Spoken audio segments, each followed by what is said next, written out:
Brand new savvy.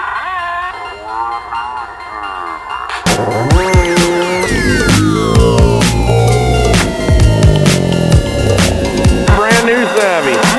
Brand new.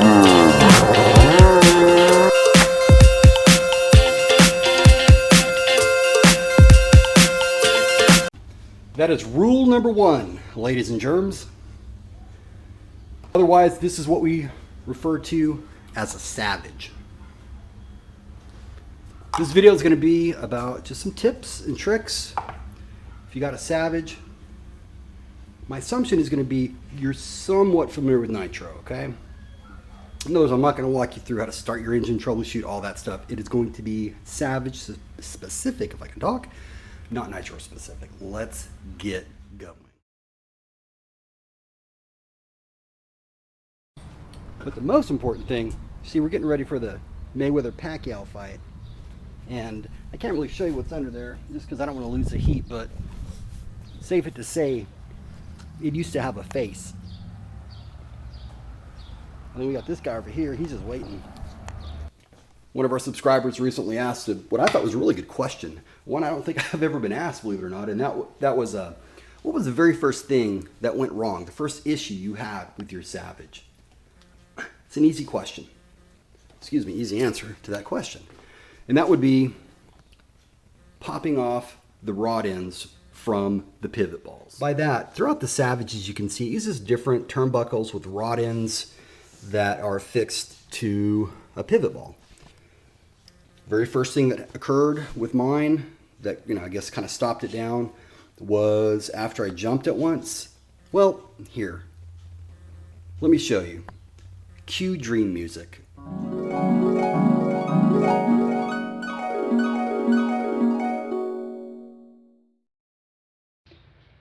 Everyone keeps telling me how difficult the Savage is going to be to wrench on.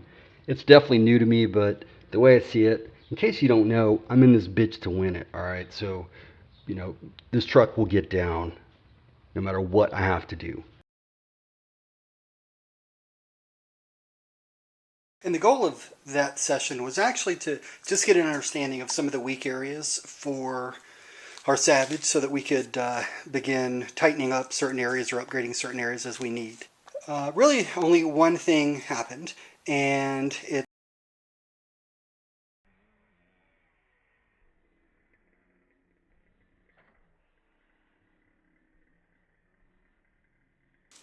the tie rod came out. It just actually didn't break.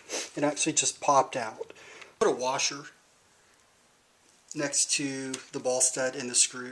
So what I've done is I just went in my old bag of parts and I found a small washer that I'm going to put in there. The trick really, you want one that is bigger than the screw head, but the screw itself can fit through. Hopefully we'll see how it works, but I thought it was a pretty good idea, at least worth giving it a try. So I'll let you know how it works, and if not, we'll just have to look at coming up with another solution or, I don't know, something. So anyways, thanks for watching. Have a great day. And so, I'm telling you now, what, 3 years later, 12 gallons later, that works. Excuse me, I had to laugh a little bit because the part of the advice I got was to not do that and instead put energy rear hub carriers or something on. Look, and that guy, I'm not trying to give him a hard time. I know that guy's he's a cool dude. He's a Savage guy through and through, but he was obviously misguided, just like a lot of people are. Here's the thing about the Savage that you guys want to understand. There's a whole lot of wives' tales out there about it, right? So there's a whole lot of oh, don't do that, or you got to do this, or it has to be like this, or it has to be like that. The best way I can explain it. Don't believe the hype.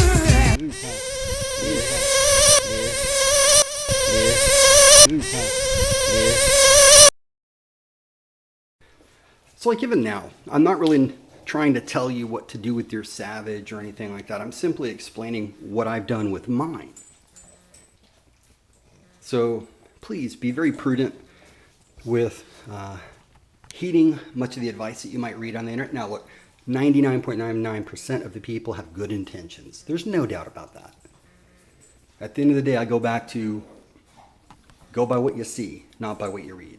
Now, obviously, this doesn't mean to disbelieve anything that you hear from somebody who doesn't perhaps have a YouTube channel or any running videos or anything like that. However, think about this. If someone is very adamant about their position, it's easy for them to show you. Take a quick video, 2 seconds, 10 seconds, whatever, post it up, here you go. You know, if they're that steadfast that, no, they're right, their way is the way to do it, go by what you see, that's all. Now back to the tie rods. Have I found them to be problematic on the Savage? Absolutely not. I know that there's a tie rod eliminator mod that is available out there.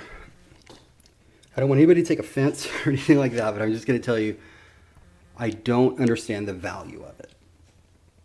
Now I can name a few disadvantages of having it, but as far as any advantages for having it, I myself cannot find any. And again, I don't want to get in an argument with anybody. If you have one, you're not, I mean, it's not bad or anything like that. I just don't think it's needed.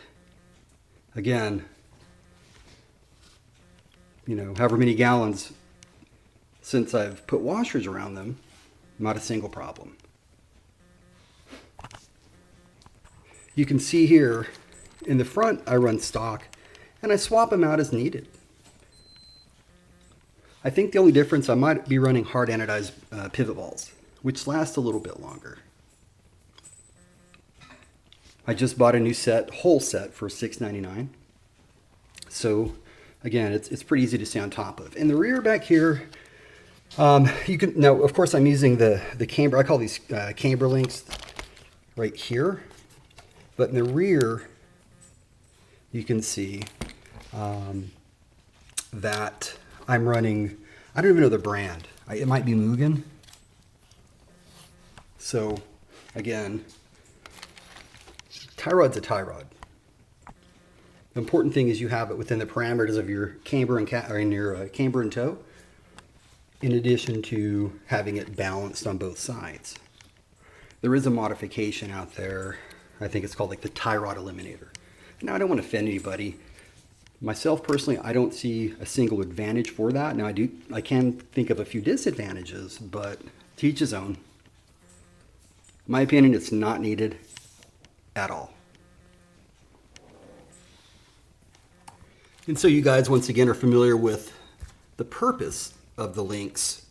These right here, they're for your toe, your front toe, whether you want the wheels to point inward or outward. The ones in the rear, same thing. It's actually kind of nice being able to have links where you can actually change your rear toe. Where in most vehicles, what you have are toe blocks that define the angle of the wheels, really the A-arms and thus the wheels. Some best practices for turnbuckle and rods. In many of the pivot balls, you'll find a lip.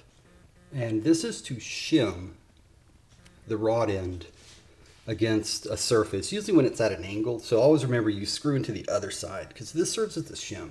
Now sometimes what might happen on steering links, if you're down travel, as an example, I've been able to add additional droop in the A-arms and the shocks.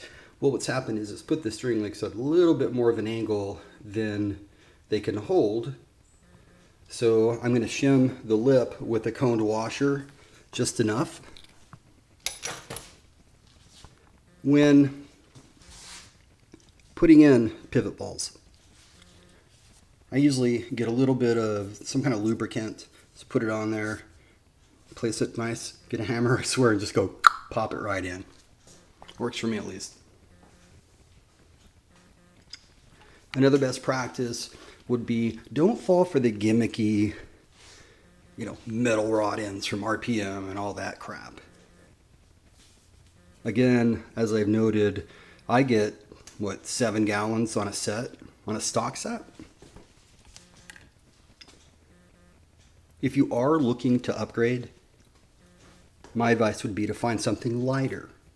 So titanium instead of steel. Of course, it's up to you if you want to spend an extra 20, 30 bucks to save a few grams. You just kind of weigh the cost reward. What's nice about the Savage and its tie rods is that it removes pretty much all of the slop. So as an example, I just replaced now one side and all of the slop in the front is gone. I remember the first time that I switched them out, I actually got nervous because, I mean, all of the slop, I thought it was binding, it was too tight, but it was fine. It kind of works its way out a little bit. It doesn't bind, but usually slop is very difficult to get rid of.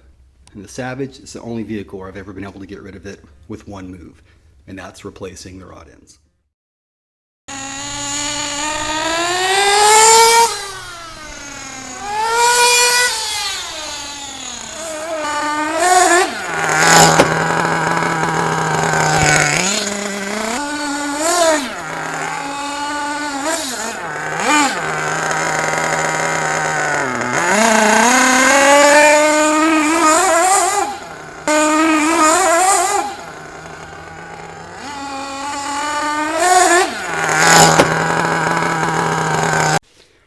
Just remember, I'm not going to tell it, I'm going to show it. The next episode of this series will be called Fluids. Does it make a difference? I'm going to go two extremes. But I'm going to do it kind of the right way. So you have this basher setup where they go with very high diff oil and also very high, or very thick, I should say, diff oil and very thick shock oil, which in my mind is kind of counterproductive because if you look at both ends of the spectrum, my experience has been that the looser the traction, the bumpier the terrain, the lighter, the more plush you want your suspension, the thicker you want your differential oil, and vice versa. When you have a lot of grip, you're on a high bite surface, you want a firm suspension and light differential oil so you can go fast. But this is just, here's another question I got. Are there any must-haves for a new Savage? My answer to that is yes, in my opinion. As I noted, the washers on the pivot balls, I mean, not a must-have, but if you want your Savage to stay together and get rough with it, that's a must-have. The other thing would be the suspension blocks right here in the front and the rear, as well as the upper ones, the upper hinge pins. You need something to capture, block them, they're gonna come out. From a performance standpoint, tires. Unless you have these GT tires that came with the X4.6, which are kind of all-around tires, you might be okay, but if you have something like the Terrapin, which are kind of specialty tires, that's gonna be something you're gonna wanna have at least disparate types. And then the next thing would be pipes. So the stock pipe, if you ever see me in a video say it's not bad, I didn't know what the hell I was talking about because I hadn't tried a good pipe on that 4.6 yet. It makes it a whole new engine. So that's going to be it for this episode of So You Got a Savage. As noted, I'll have some pretty cool, what I hope will be serviceable tips and tricks that most of you can employ. If you have any questions, obviously comment below. I know I promised a video comparing different pipes running HPI F4.6. I do have most of it filmed. Here's a little sneak preview for you. Other than that, have a great day. Got a big day today. I've got to finish the break-in and maybe even tune this Alpha engine right here. Have a great day.